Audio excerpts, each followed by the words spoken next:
Buenas noches, queridos oyentes.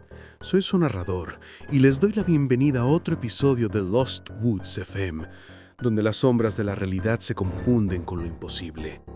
Esta noche voy a contarles una historia que me llegó por correo, escrita con una letra temblorosa, como si quien la escribió hubiera perdido más que el sueño.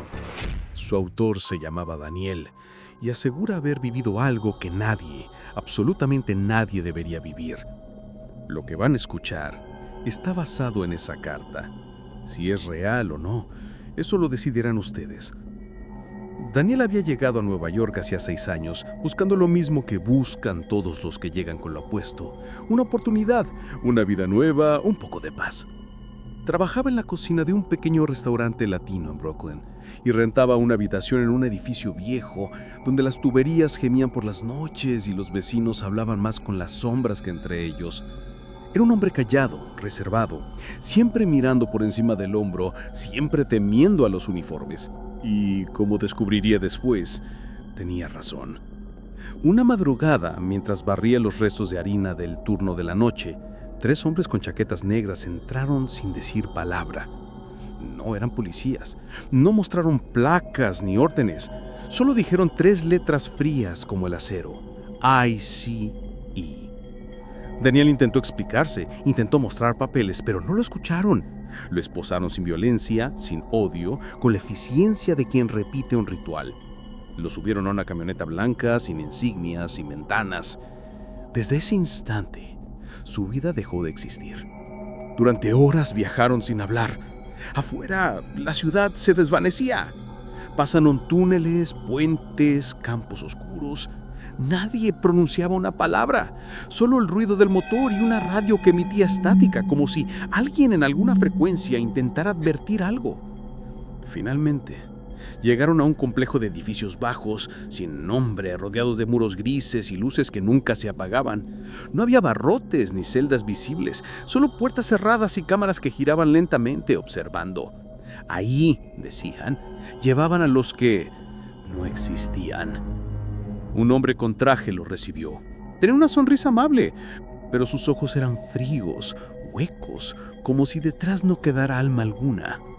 Le pidió a Daniel que firmara unos documentos para su reasignación. Cuando Daniel preguntó a dónde lo llevaban, el hombre respondió: a un lugar donde su sacrificio será apreciado. Nadie volvió a explicarle nada. En ese lugar no había relojes, ni ventanas, ni voces. Los guardias no hablaban, solo se comunicaban con gestos.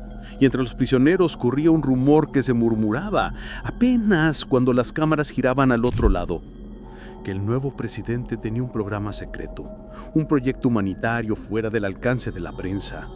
Pero los que sabían leer entre líneas decían que aquello no era un programa, era un culto moderno. A veces, uno de los prisioneros era llevado a otro edificio más al fondo del complejo. Nunca regresaba. Decían que ahí el presidente en persona asistía a las ceremonias, que lo que sucedía en esos cuartos rojos no podía describirse con palabras, que no era un centro de detención, sino un templo moderno donde los cuerpos eran ofrendas y la obediencia una religión. Daniel no quería creerlo, pero una noche los pasos de los guardias se detuvieron frente a su puerta. Era su turno. Lo vistieron con ropa limpia, blanca. El aire olía a perfume, pero también a metal caliente. Lo condujeron por un pasillo iluminado por luces rojas. A cada paso, Daniel oía sus propios latidos mezclados con un murmullo que parecía salir de las paredes. Al final, una puerta de acero se abrió con un chirrido que hizo temblar el aire. Dentro había música suave, hombres jóvenes de pie, inmóviles con la mirada perdida.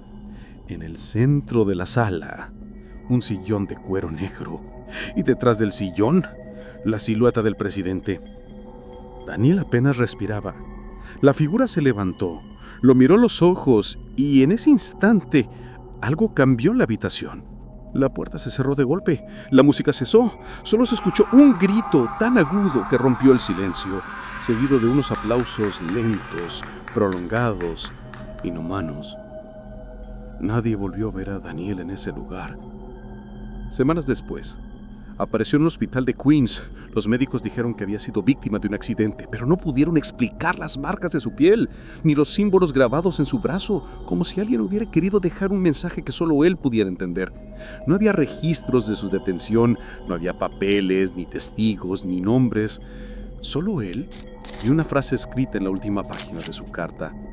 Nos prometieron libertad y nos convirtieron en su culto secreto.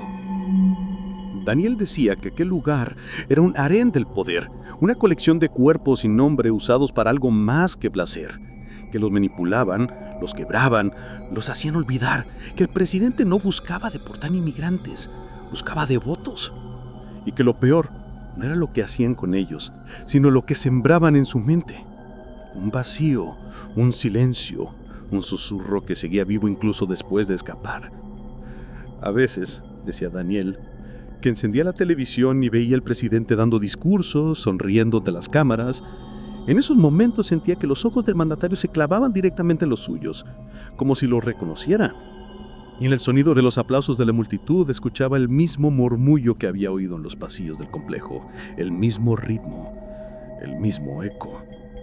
Decía que cuando dormía, soñaba que seguía ahí, de pie, con la ropa blanca, esperando a ser elegido otra vez. Hay quienes creen que Daniel inventó todo, que sus recuerdos son el resultado de un trauma o una nesadilla, pero otros aseguran que ese lugar existe, oculto bajo bases militares, hospitales abandonados o corporaciones sin nombre, que el programa sigue activo, que hay más Danieles desaparecidos esperando su turno. Lo cierto es que en el país de las oportunidades hay historias que nunca llegan a contarse. Historias que viven en los márgenes, en los túneles, en los lugares donde el poder y el deseo se confunden con el control absoluto. Historias como esta, que se cuelan entre las grietas de lo real, como una advertencia. Vito, que escuchas mi voz esta noche. Dime, ¿alguna vez has sentido que alguien te observa, incluso cuando crees que estás solo? ¿Alguna vez has oído un murmullo detrás de los aplausos? Si conoces una historia como la de Daniel, escríbeme, porque en Lost Tweets creemos que toda historia, por más dura que sea, merece ser contada. Hasta la próxima noche, y recuerda, cuando las luces se apagan, las sombras comienzan a hablar.